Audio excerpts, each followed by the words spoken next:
Oh, you sorry, did it. Boom, love it. No, you got it. You got it. I love it.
All right, everyone, it is 1 o'clock. We're going to wait a little bit longer just to have some attendees come and join us, and then we'll get started.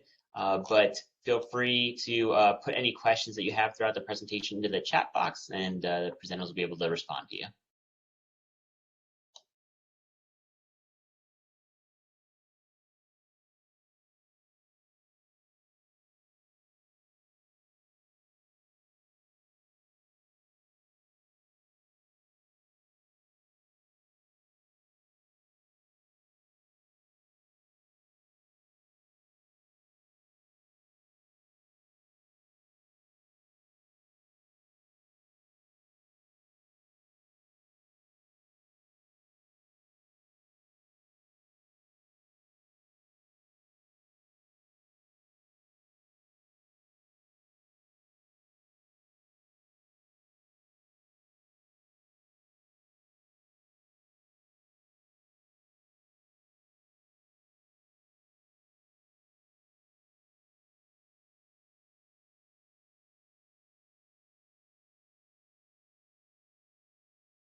All right, so it is 1:02, well, Central Time on my clock, but we will get started. As people still come, we're hoping that you all can engage in this presentation. And so we have Sadie and Jody from the University of Central Arkansas, and they are going to give their presentation, and I don't want to give too much away, so I will allow them to go over the topic and introduce themselves in more detail. But if you have any questions, please throw them into the chat box, and the presenter will be able to respond to you. Also, there will be a link that is sent into the chat box at the end of the presentation, and we ask that you complete the feedback form on there so that the presenters can get your feedback, and it can also be sent to the Spokooho Planning Committee. So without further ado, we will start the presentation. Hi, everybody. Thank you so much for coming to our presentation today. I cannot see the screen, but I wanted to ensure. Can you now see the screen? Oh, there's Sadie. Can y'all hear me okay? I can hear you, Sadie. Okay, great. You guys cannot see the screen? yet, but that's okay. It was up and then it was gone. Great. Let me. We're at the same institution, in the same building even, but we're having some technical difficulties, so we are not physically together right now. But we're going to talk to y'all today a little bit about going from imposter to empowered, specifically for women of color in student affairs. All right, can y'all see me and hear me now? I cannot see you. You can't see me? But it definitely, I can't see you. Let's just see if I can share the screen. I'm convinced, y'all, that Excel Events doesn't love me because the same thing happened to me in my presentation last week. So if I have any returners, or if y'all watch this on YouTube later, bear with me. Thank you for being so patient and extending me some Swakumo grace.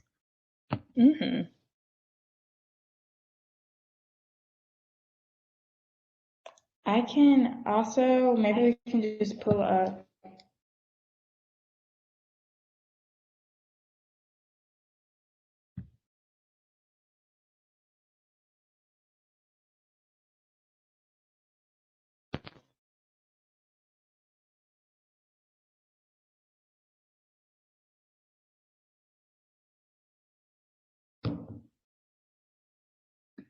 Let me check the chat.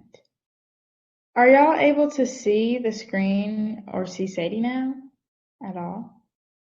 I can't. If y'all want to use the chat, feel free. That'll actually be really helpful to us in the moment if you're available.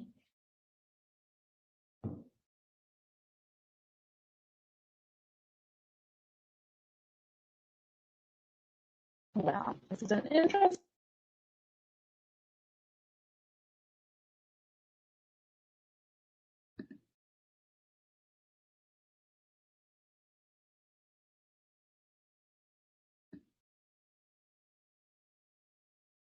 Okay.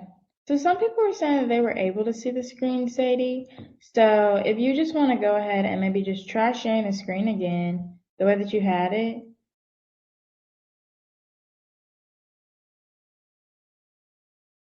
And then I don't necessarily have to see it. No, Sadie, no screen. I don't necessarily have to see it. So as long as our attendees can see it, that's the important part.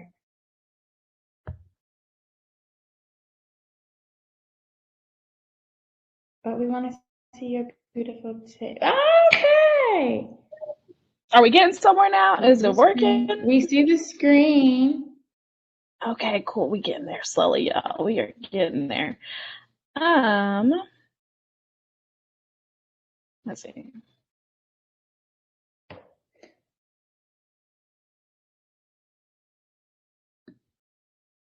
Wow. I appreciate the support coming from y'all in the chat. Thank you so much. Helping us out. All right, can y'all see that? I'm not gonna go into full like presentation mode on Canva. I'm gonna just scroll in like the editing stage because that just seems what works best for now. Okay, dope. All right. So hello, everybody. Welcome to our program From Imposter to Empowered, specifically working with women of color in student affairs. I'm Jody A. McDougall, and my lovely colleague is Miss Sadie Rosales Ferguson, and we're excited to talk to y'all today. Hello, everyone. Thank you for coming to our session. As Jody said, my name is Sadie Rosales Ferguson. Still getting used to that name. I'm recently married, so we love this life. Pronouns are she, her, and her. So if y'all like, we will get into it.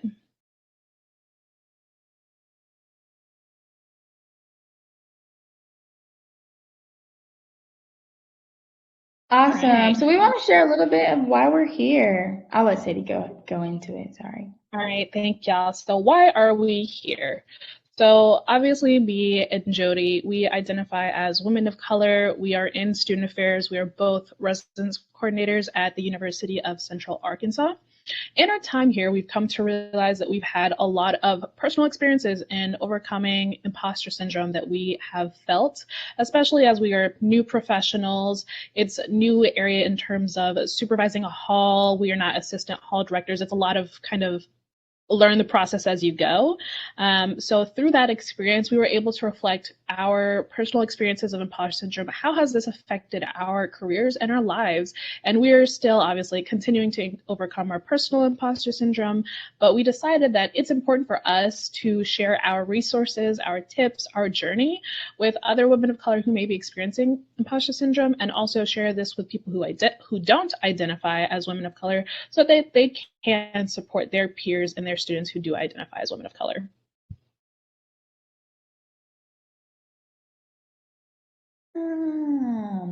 All right, so we told you a little bit about why we created this program, what it means to us personally, but now we want to share what we want y'all to get out of it. So we have these 3 learning outcomes, and I'll just read them off to you guys. Participants will reflect on moments where they have experienced imposter syndrome and how it affected their position and overall attitude towards life. We've probably all experienced imposter syndrome to some extent. If you haven't, it will help you understand identifying some main signs and symptoms today. Participants will be able to identify ways that they can begin working towards overcoming their imposter syndrome. So if you find yourself suffering from imposter syndrome, we'll work on some ways that you can work through that. And if you've noticed others working through imposter syndrome, ways that you can help them through that. Participants will understand how to support their peers in their journey through overcoming imposter syndrome. So working on a team and handling students with imposter syndrome, those are some things we'll discuss today. Awesome. So continuing on.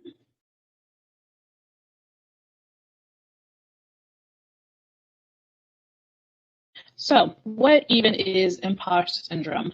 It can also be known as imposter phenomenon or imposter experiences. There's a lot of different names for imposter syndrome.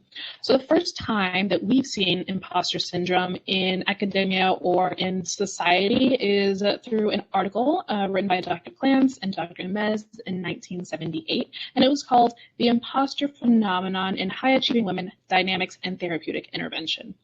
So this is one of the most earliest articles that I could have found, and it focused mostly on this study related to women in academia, people who are in faculty positions or high staff positions, and their journey within their experience as kind of journeying through academia. What does success mean to them? What were they facing in their positions? And understanding how was this affecting their overall sense of competency or self-efficacy, if you will. So what is imposter syndrome? So a loose definition can be something like experiencing feelings of inadequacy or feeling not as competent as others think you are, despite you actually having very evident success. There's proof out there, but still you don't feel like you are living up to that and that you are a fraud, if you will. So what are some shared signs and symptoms? In general, anyone can experience imposter syndrome.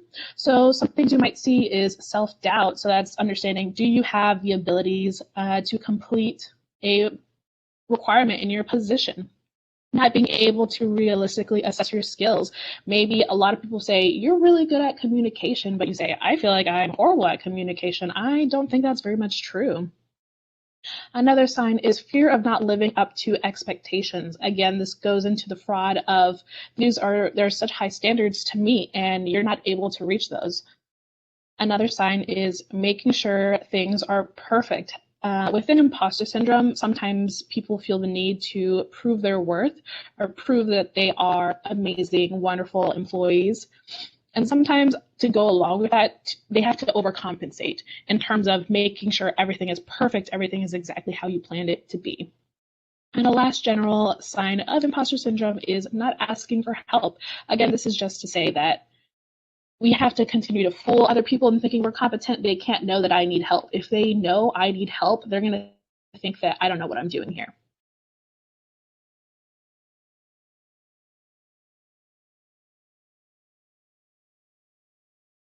All right, so we tackled what imposter syndrome is and what some signs and symptoms look like? So now we want to talk about what it looks like specifically for women of color. So here are some specific signs for women of color. Oftentimes, we hold ourselves to this super high standard and expectation to prove our worth or competence. Oftentimes, it might be a self-created expectation, and we're saying, okay, we have to meet this goal, we have to be this person, but no one else expects that from us but us. We sometimes feel the need to be successful, to live up to the dreams that our families and our ancestors, with the idea that they've worked so hard to get where they got. I can't be the person to mess that up. And you don't want their hard work to be for nothing. Good things happen because it just happened by chance, or the universe brought it to me, or by the grace of God. We have this idea that our hard work ethic, our efforts that we put in, had nothing to do with the successes that we have in life. Good things happen. Never taking the time to appreciate your success, just thinking about what the next step is, always trying to one up yourself. So I often find myself saying, okay, I did this thing, on to the next thing. Okay, I did this thing, on to the next thing. All right, I did this really well. I have to do better next time, because they're expecting this level. I've got to top it. So sometimes we put that unrealistic expectation on ourselves to beat ourselves out. That idea of being our own worst critic and not being our own biggest fan. Oftentimes, I have definitely been told by friends and supervisors, Jody, you've got to be your own cheerleader. You got to push forward. You have to believe in yourself. A lot of times, sometimes just that being in your head, telling yourself you're not good enough or your efforts are not enough, is 90% of the battle. And then the idea that women in general are taught to just kind of accept the hand that's dealt to them. We're taught to be polite, submissive. We don't often have the power in a room to speak up for ourselves or advocate for ourselves traditionally, unless we fight for that. So we're just kind of expected to take what's given to us.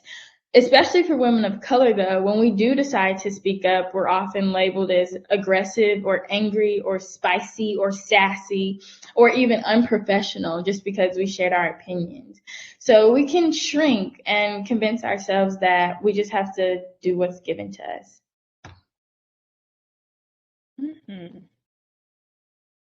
So we do have a question for y'all. Please share a time you felt like an imposter. What was that like for you? And you can go ahead and put that in the chat. Wonderful. Jody will go ahead and read some of those. So just be aware of that.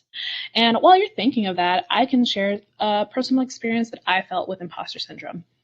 So coming into the residence coordinator position at the University of Central Arkansas, I was placed over Greek Village, which is our Greek housing complex.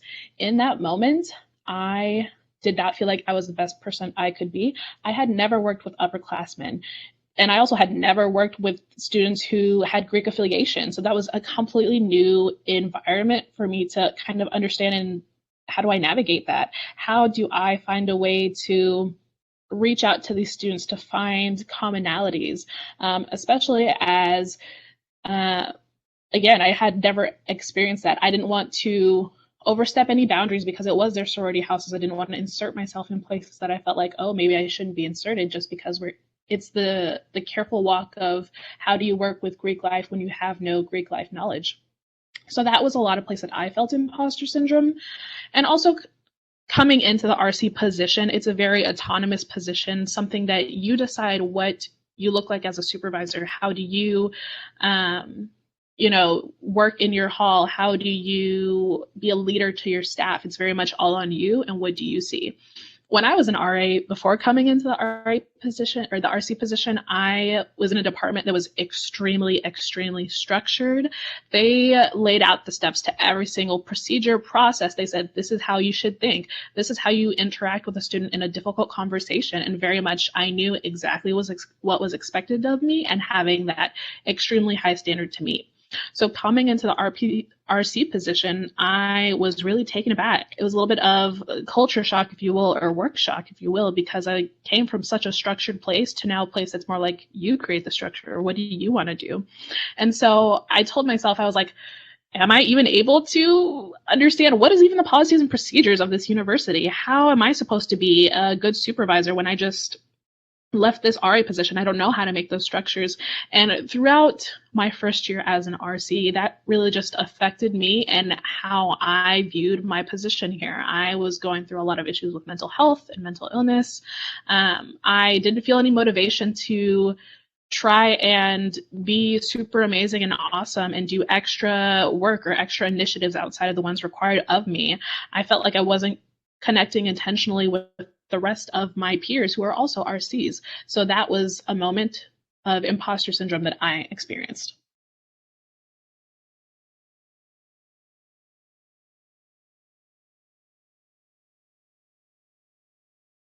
I don't see many examples in the chat yet, but I encourage y'all, if you can think of an example, you don't have to go into detail, but just add a quick tidbit. But you can kind of see in Sadie's example some of the symptoms, the signs and symptoms that we shared before. As someone that worked right along Sadie, kind of watching her from the window that I had no idea any of that was happening. I thought Greek Village was running so smoothly, so fantastically. Her staff talks about how well she embraced them. We even still talk about some of their shared staff development efforts. So from the outside looking in, Sadie was killing the game. But you see that imposter syndrome can take that toll on you personally, and that can kind of pour into other factors of your life. Getting a job that I really wanted, that definitely plays a part. I think sometimes we kind of put ourselves in a box. I remember I'm about to have my master's degree in a few months. And when I was looking for jobs, I was clicking bachelor's level jobs. And my supervisor had to sit me down and say, Jody, you're going to have a degree by the time you start. Why are you putting yourself in this box? And I think sometimes we're just like, well, I don't want to reach too far. I don't want to shoot too high because now I'm going to fall further. But that's sometimes a part of the process. You are capable. You're here for a reason. You got to remember that. Continue putting it in the chat. I will keep an eye on the chat to share some of those. Awesome. Okay. I took a 1.5-year break from student affairs for a family decision and was trying to get back in student affairs. I questioned my abilities and my education as I didn't think I was good enough and experienced enough to earn a position. But here you are back in student affairs, getting the opportunity to work with students directly, making a difference on your campus. And a lot of times we have this idea that our role is too small, but there's no such things as small roles. So every part, like if you think about a machine, the tiniest screw is important. If that screw was not there, that machine would not work the way that it's supposed to. So sometimes we say, well, my efforts were in vain. They were not enough, but they were necessary. And making those hard decisions is necessary as well. Continue putting those in the chat, but I'll let us move on. But I will continue to share those. Thank you so much. I love the interaction. Mm-hmm. Alrighty. Okay.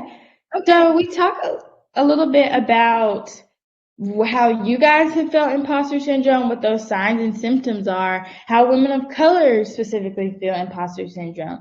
But how does imposter syndrome affect women of color, specifically working in the career of student affairs? One, it limits their personal goals. So they don't maybe they don't apply for those jobs that are master's level. Maybe they don't reach out to sign up for that extra task or lead that presentation at Swakuho. It happens often. We actually found this quote. I want to read it to you guys directly. The screen's kind of small. You can't assume that the organization will take care of you just because you do a good job. There's a degree of self-promotion that is needed. If you don't ask, you don't get it. I can definitely tell you that I have felt this firsthand. I've kind of expected, oh, wow, well, this before happened for me. And it's going to happen for me now. And because I didn't speak up, because I didn't make myself and others just a little bit uncomfortable, I then was in a position where I was lacking, or in a position where I felt like an outsider. And if I had maybe spoken up or said something earlier, that would have been different. but now I got to go on and finish out my time feeling the way that I feel. So, be willing to promote yourself, feel confident in yourself, give yourself that boost sometimes, and tell your supervisor, hey, I want to try this extra thing. Going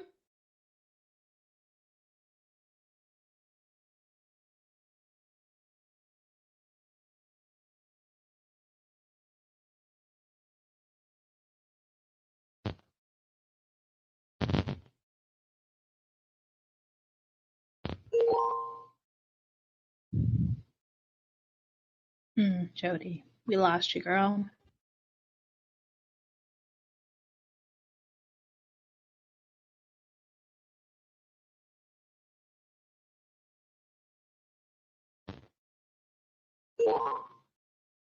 Can y'all hear me okay?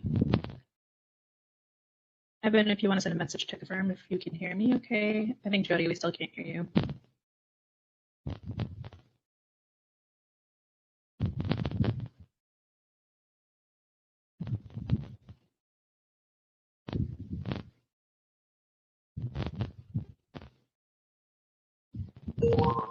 Okay. Well, Jody, we cannot hear you, so just try and figure out what's going on, and I can keep going for us. And once you figure out your audio and we'll hear you, we'll just let you jump back in. Alrighty. So as Jody was talking about, I think she was moving on to how else does it affect women of color in their student affairs positions. Really, we go from the experience of we're in a fishbowl to the experience of a magnifying lens. In student affairs, we are always told that you are in a fishbowl. You are at the center of attention. Students and faculty and other staff and the families of our students are always watching you. And with that, you have to be very cognizant of your actions. What are you doing? How are you making sure you're appearing professional? And you just kind of already feel that pressure a little bit to perform in a certain way. Well, for women of color who may be experiencing imposter syndrome, that is now turned to a magnifying lens. Now we feel that people are so critical of every little step you take. It's like you're walking on eggshells, and just the amount of maybe criticism that you might be hearing in your head is amplified, or the amount of judgment on your actions is amplified. So it's kind of always saying that I have to look behind my back because someone's always going to be watching me. I have to be the perfect person ever. And because of that magnifying lens, there's a greater risk or more fear within women of color saying that, oh, they're going to find out I am actually not this professional that I show myself to be.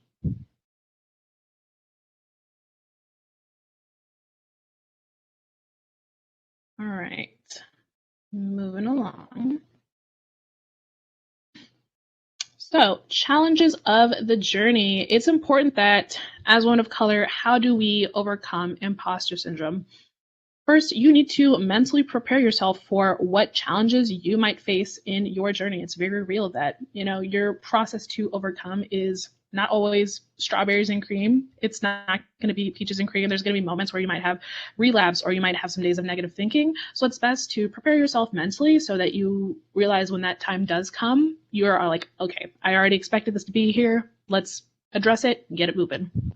So the first challenge you might experience in your journey is a lack of energy or motivation. Specifically, this could be on completing work or work in personal or professional development. After so much time, you might be tired of saying, I've been trying so hard to be positive, to appreciate myself, to appreciate my skills, but I'm just kind of done with this. That's very real because that is a lot of mental and emotional labor to be doing. So how can you overcome this? Make sure that you are pushing yourself a little bit to do one thing that you are uncomfortable doing to maybe see if that sparks a little bit motivation. So for example, I truly was very nervous about presenting for Sukuho in this. I was like, I feel like I should do it, but I don't know what to present on. Do I even have good information to give out to these professionals? I didn't really know, and it made me very nervous and very scared. So what I did instead, I talked with Jody and I said, hey, Jody, I kind of want to do this. I'm a little hesitant. I want to push myself though and embrace the fear. Can you do this with me? And so that's one way I was able to kind of combat that. Another challenge you might face is doubting your abilities and skills. Again, saying, Am I a good communicator? Am I organized? Am I an efficient worker? That is very much going to come through. So how do you do that? Making sure you're combating that with positive thinking and affirmations, saying things until you truly believe them and you see them working in your life. Every single morning when I wake up, I try and be intentional. I take my deep breaths. Oh, Jody, are you back? Maybe so. Can y'all hear me? Yes, Jody, we can hear you. Okay, I had to switch browsers. Go ahead, Sadie. I'll let you keep handling it. Oh, no, you're good. We love that you're back, though. All right. So, yes, waking up in the morning, being very intentional with my deep breaths and saying to myself, I am a competent professional. I have worked so hard to get here. I was chosen for my position because people saw the potential in me and the success within me. I am, the work of all my family members, and I have believed in myself and overcome so much, and I can continue to do that. So making sure you're focusing on positive affirmations to really start your day really just helps you switch the tone of what you're going to go through, especially if you're going to start thinking, am I competent? Yes, you are competent. You are amazing because you told yourself that morning. And then the last challenge you might really experience as you're overcoming imposter syndrome is being jealous of others' success or creativity. This is such a big thing, especially if you're wishing that you can do the same thing. They're so creative. I wish I could do that. Why are they getting all this recognition? I'm going to be honest. That really happens to me. I am often jealous of my peer success a lot of the times. And I tell myself, Sadie, don't think so negatively. It's not great to even have those negative emotions or maybe even express that to others because that's just not going to help your work environment.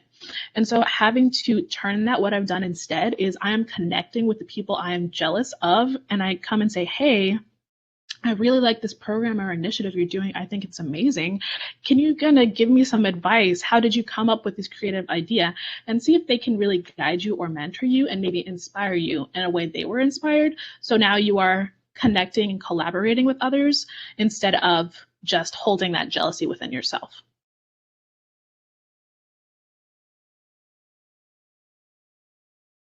I'm back, y'all. Sadie is truly my rock. Isn't she phenomenal?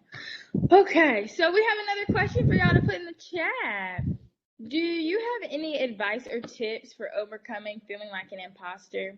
You already shared a few examples of when you felt like an imposter. If you didn't share, I'm sure you probably thought of a time. Or tips that you give someone when they are having their imposter moments. You can put those in the chat. Come on, yes, we love words of affirmation. And I'll share a few of those. But as those are streaming in, I guess we can roll on to the next one. All right. Okay, so while y'all think of the advice, the actions, the steps that you took, we'll share a few that we think would be helpful as well. Okay, so first, talk to your mentors and people that inspire you. If you have, whether it be your direct supervisor, someone from another institution, a friend that you know has gone through something or that gives you really good pep talks, talk to them. They give you that outside perspective and tell you what the world sees instead of just what you see. Like I said, sometimes being in your own head is the biggest battle. So getting out of that space, bringing your problem to someone else helps you get a little bit of a realistic perspective. It helps you figure out if your thoughts or feelings are normal or irrational. Reflect on your past experience. Remember the times when you had challenges. How did that make you feel? How did you overcome them? What skills did you get from those that you continue to use today in your career or in your everyday life? Remember how you succeeded. Remember the successes that you've had. Remember how those made you feel, what you took from those and how you use those in your daily life. Set realistic expectations for yourself. Always assess the reality of achieving those expectations. So remember you have to know your own limits. Don't make ridiculous expectations to fit the box of someone that you're comparing yourself to. Think of what you can do, what your strengths are, what your skills are, and how they can play into that task. Think about your potential obstacles, the amount of energy you'll have to put into it, and understand how these expectations can affect the other responsibilities that you already have in your life. Extend yourself some grace. Remember that you are human and absolutely nobody is perfect. I was over here beating myself up because my audio went out.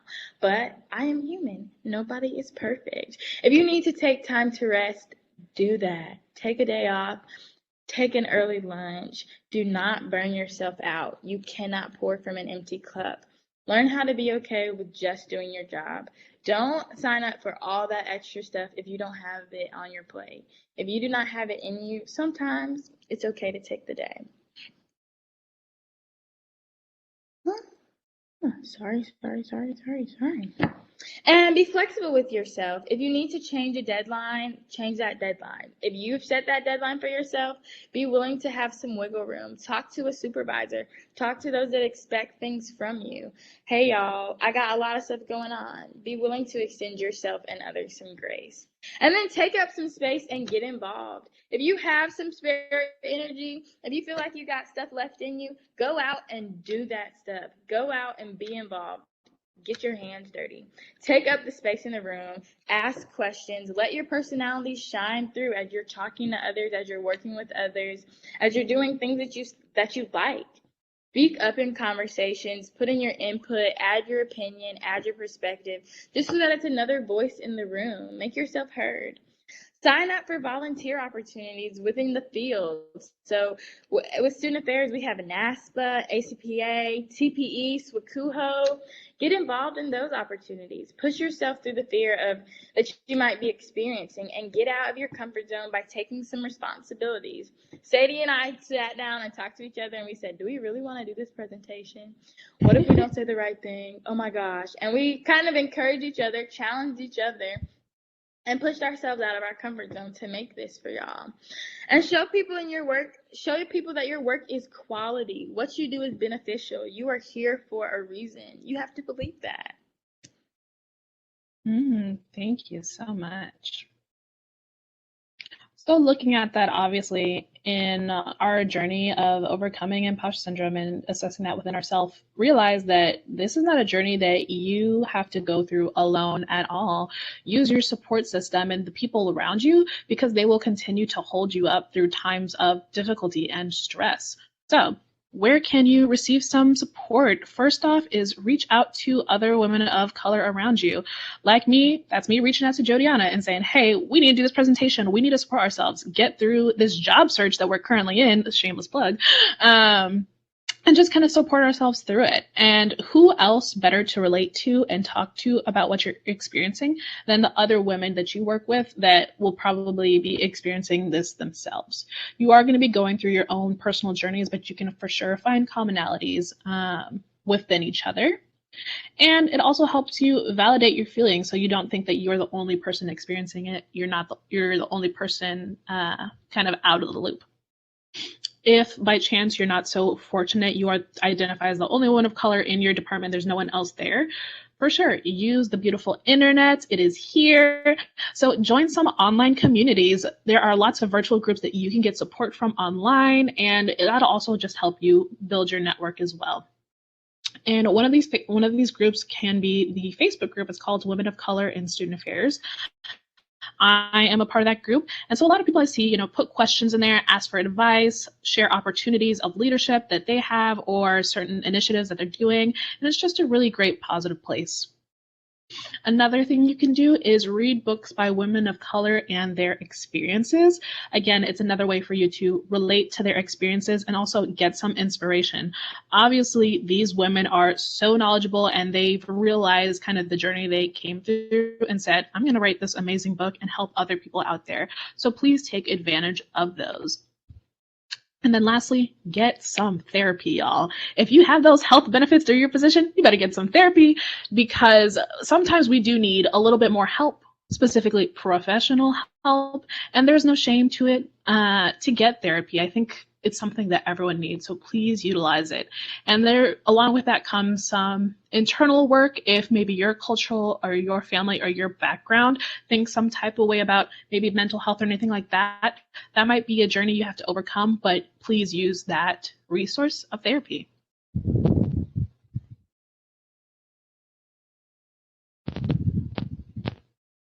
Absolutely. So those are some ways that you can combat imposter syndrome with yourself.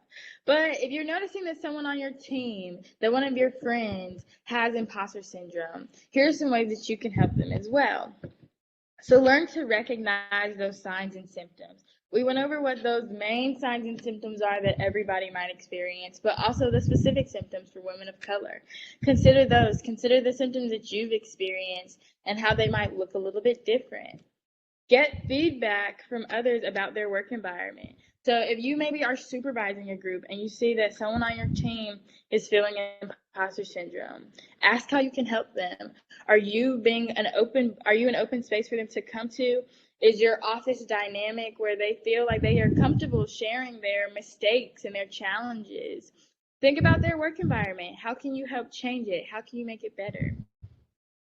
How can you help them fit it? Assess the amount of diversity in senior roles and work to intentionally hire women of color.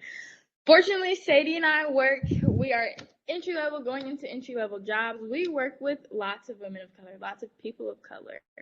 But at a lot of institutions, as you kind of go up that chain of command, you see the higher and higher you go, most likely the less women of color you see. That's unfortunate, but that is realistic. So we have to challenge ourselves, challenge our peers, challenge our supervisors to hire more women of color. We are capable. We are qualified. Recognize that people are different and demonstrate skills in different ways. So we all are amazing student affairs professionals. We all have these awesome abilities. We all bring something to the table. But I bring something to the table that's different from what Sadie brings to the table. And that's why I appreciate having a relationship with her, because sometimes I can say, hey, Sadie, I thought about this way. And she'll say, well, I'm thinking about it this way. And then that helps us get to a whole new third option. So be willing to have those conversations. Recognize that someone might have different perspectives than you. Appreciate what lived experiences people already have and bring to the table, and how those affect their day-to-day lives and how that affects their lives in work. Explicitly and directly show your appreciation for them through facts, evidence, and examples. So when Sadie was saying that she didn't really feel very confident in her role in Greek Village, we can say, Sadie, you were an amazing residence coordinator. Your sororities residents were very involved. They were engaged in their communities. Your staff seemed very connected and wanted to do their job, but also make connections with their residents. And use examples. Show them, hey, this is an exact time of when you did a stellar job. And that really makes it real for some people. And then create mentorship opportunities for women of color to become more involved. If you're a woman of color and you see other women of color struggling, be willing to help them. Be willing to mentor them. Be willing to connect them to other women of color on your university's campus, in your region, nationwide. Encourage them to join these online groups or read the books that you're reading. If you see them needing help, encourage them to find their own self-efficacy, be more confident in themselves, and work to develop them to their full potential. Thank you so much.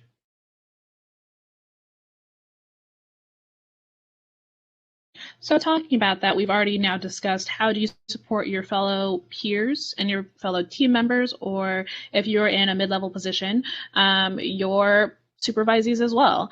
So as SA pros, how can you actually support the students that you're working with on the day-to-day through their own imposter syndrome? I think this is very important too. So what you can do first is give feedback to your students. And this is making sure that you are providing, again, like Jody said, positive feedback, specific instances where they did an amazing job, and telling them how great they are. And then if you are able to, and if they're willing, share some areas of growth, but how can the strengths that they have, how can they fit these areas of growth?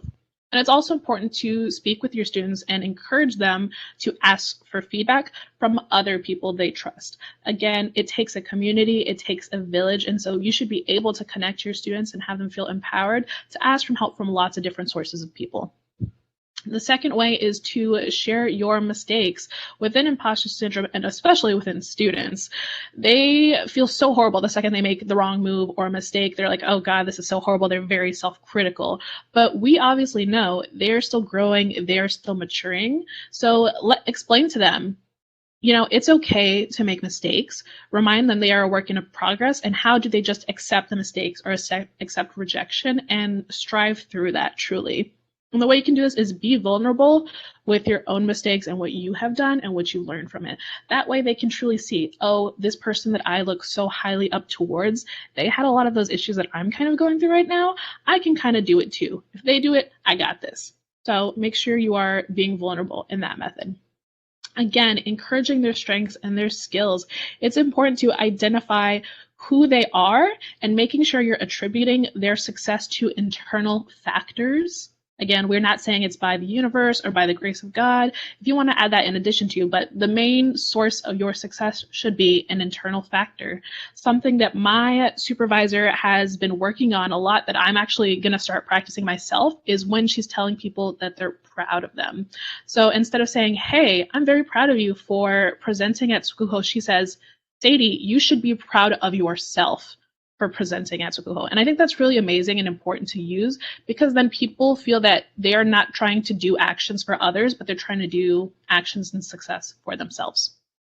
And then the last way you can support your students through imposter syndrome is, again, discouraging comparisons with others. Again, a lot of our students see all their peers around them who are at different aspects in their life. And so it's important to tell them, Sally who down the road is doing something really great, but you are not her. You don't have the same goals, you don't have the same experiences, and that's okay. Remind them what is their journey and what is their life path.